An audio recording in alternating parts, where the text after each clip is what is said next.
pantang kendor lawan judul.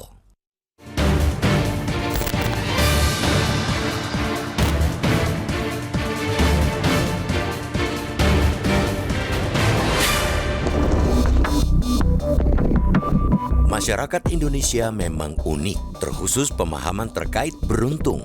Kita bisa dengan entengnya mengatakan masih untung kepada korban musibah yang terluka tetapi tidak terlalu parah. Kalaupun terluka parah, juga masih untung karena bisa ditangani oleh tim medis. Begitu seterusnya. Pemahaman tentang keberuntungan itu tidak mengacu untung rugi secara bisnis atau ekonomi. Akan tetapi, lebih semacam ungkapan syukur karena terhindar atau tidak mengalami kejadian yang lebih buruk, meskipun sebenarnya tidak ada pihak yang beruntung dari sebuah musibah. Prinsip atau paradigma itu seakan menggambarkan kondisi penanganan judi online. Kepala Pusat Pelaporan dan Analisis Transaksi Keuangan atau PPATK, Ivan Yustiavandana, mengungkapkan hingga bulan berjalan 2024 ini, transaksi judi online sudah menyentuh 283 triliun rupiah. Dia pun mengestimasi transaksi judi daring hingga akhir tahun bisa mencapai 450 triliun rupiah. Nilai bombastis itu tercatat di tengah keberadaan Satuan Tugas Pemberantasan Judi Online bentukan pemerintah yang mengklaim telah mampu menurunkan jumlah akses masyarakat pada situs judi online hingga 50%. Jika negara tidak hadir lewat Satgas tersebut, transaksi judi online tahun ini diperkirakan bisa mencapai 981 triliun rupiah. Muncullah celetukan, untung ada Satgas, sehingga nilai transaksi judi online bisa ditekan hingga separuh dari perkiraan. Namun, betulkah negara beruntung? Tidak bisa pula dikatakan seperti itu, karena faktanya judi online masih bisa merajalela. Selain transaksi yang terus meningkat, dampaknya ke masyarakat sungguh luar biasa. Korban-korban judi online terus berjatuhan. Jadi, kalaupun ada yang beruntung, sesungguhnya itu bukan kita, melainkan para bandar. Satgas Pemberantasan Judi Online atau Satgas Anti Judi dibentuk Presiden Joko Widodo pada 14 Juni.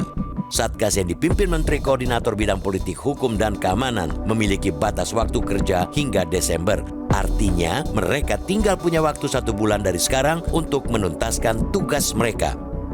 Belakangan, pada 4 November 2024, pemerintahan baru melalui Menko Polhukam Budi Gunawan juga membentuk Desk Penanganan Judi Online. Desk yang dipimpin Kapolri Jenderal Listio Sigit Prabowo itu memiliki masa kerja selama 3 bulan. Masyarakat sesungguhnya tidak akan mempersoalkan penanganan judi online yang kian meresahkan itu dipegang oleh Satgas atau Desk.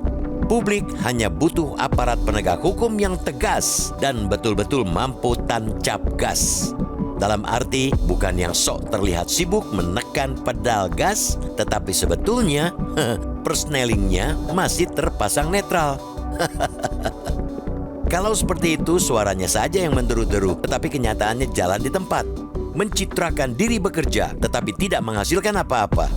Mengaku sudah menekan 50% transaksi judi, nyatanya terjadi kenaikan transaksi dari tahun ke tahun. Tidak usah pula berdalih masih untung dengan memperbandingkan nilai potensi yang besar. Apalagi terakhir ada fakta menyesakkan yang juga terungkap, yaitu adanya peran pegawai Kementerian Komunikasi dan Digital sebagai pelindung situs judi online. Mereka yang mestinya jadi eksekutor malah merawat situs-situs terlarang itu. Pegawai kementerian yang dulu bernama Komunikasi dan Informatika itu bisa merawat 1.000 situs judi dari 5.000 situs yang harusnya mereka berangus. Harus diakui, fakta itu tidak disadari oleh Satgas dan pimpinan kementerian selama pemerintahan Joko Widodo. Keterlibatan para abdi negara itu baru terdeteksi di pemerintahan sekarang. Apakah berarti sapu dari pemerintahan sekarang lebih bersih daripada pemerintahan sebelumnya? Itu akan diuji dari langkah yang akan mereka lakukan selanjutnya. Langkah Menkomdigi Mutia Hafid mengaudit pegawai yang terlibat perlindungan situs judi online tentu patut diapresiasi sebagai upaya menciptakan sapu bersih. Berikutnya, masyarakat menanti gebrakan penindakan hukum oleh polisi. Hasilnya memang belum terlalu terlihat, tetapi setidaknya kini publik melihat ada secercah asa dalam komitmen pemerintah memberantas judi daring. Jangan kasih kendor.